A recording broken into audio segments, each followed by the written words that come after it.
রিকেটসের বাচ্চা কতদিন ধরে ওষুধ খাচ্ছে? 5 মাস ধরে। 5 মাস ধরে হচ্ছে গিয়ে রিকেটসের বাচ্চা ছিল, বাইলেটারাল বই ছিল, পা ভিতর দিয়ে ঢোকানো ছিল। তারপর হচ্ছে গিয়ে রোদে রাখতেছে, ওষুধ খাচ্ছে। প্রথমে কি কি দেখলেন এখানে?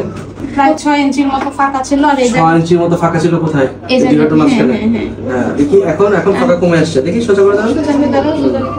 এখন ফাঁকা কমে আসছে, তাই তো? আগে কি পড়ে যেত হাঁটার সময়?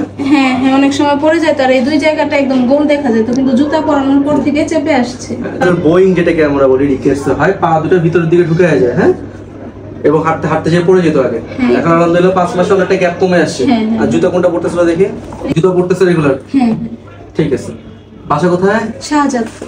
রোদ কি আগে দেওয়া হইতো না? মানে যখন রিকেটসের সমস্যা নিয়ে আসলো তার আগে কোনো রোদে রোদে নেওয়া হয় নাই আর কি, বলার পর থেকে রোদে রাখা হয়। এখন আলহামদুলিল্লাহ পায়ের এই মাঝখানে যে গ্যাপটা থাকে, এই গ্যাপটা কমে আসছে, জেনুভেরাস ডিফর্মিটিটা কমে আসছে 5 মাসে।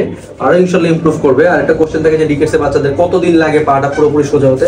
মোটামুটি আমরা যেটা বলি 1.5 থেকে 2 বছরের মতো সময় লাগে পুরোটা কারেকশনে আসতে। হ্যাঁ, রিকেটসের যে সমস্যাটা থাকে যে পায়ের যেই ফাঁকটা যেটা, সেটা হচ্ছে জেনুভেরাস ডিফর্মিটি নিয়ে বাচ্চারা আসে।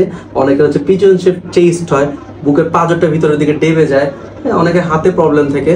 তো এই সমস্যাগুলি নিয়ে বাচ্চারা যখন আসে, এরপরে কিন্তু প্রপারলি ভিটামিন ডি এর লেভেল দেখে প্রপার ট্রিটমেন্টের মাধ্যমে কিন্তু আসলে প্রবলেমগুলি কমে আসে। যেমন এই বাচ্চার ক্ষেত্রে যেরকম পায়ের গ্যাপটা অনেক বেশি ছিল, আলহামদুলিল্লাহ 5 মাসে অনেকটা কমে আসছে জেনুভেরাস ডিফর্মিটিটা।